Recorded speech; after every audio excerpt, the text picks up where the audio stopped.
तो आइए दोस्तों, आज फिर एक नई लघु कथा के साथ आपके सामने हाजिर हूं। मैं नेत्रम भारती। तो सुनिए एक नई लघु कथा जिसका शीर्षक है जिंदा है मुर्दा। जी हाँ, जिंदा है मुर्दा। सुनते हैं।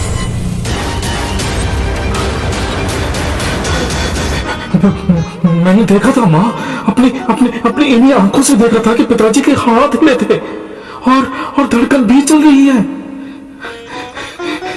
पिताजी जिंदा है माँ। दिवाकर ने रोते हुए कहा। क्या क्या बात कर रहा है देवा, ऐसे कैसे हो सकता है रे? अरे भले साहब ने तो अपने केबिन में बुलाकर मुझे कहा था कि कैसे हो सकता है। चल मेरे साथ माँ, तू देख ले, तू खुद अपनी आंखों से देख ले। दोनों माँ बेटा बीमार को देखने आई आईसीयू की तरफ दौड़े तो सामने से बड़े डॉक्टर आते दिखाई दिए।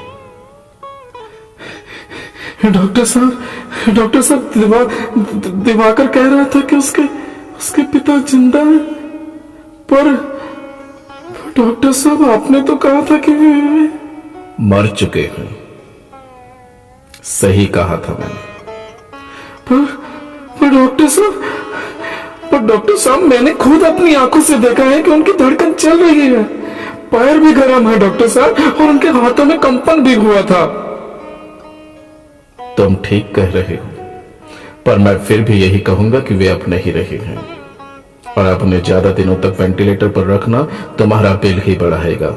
उनको कोई फायदा नहीं होगा। मतलब मैं समझा नहीं डॉक्टर साहब।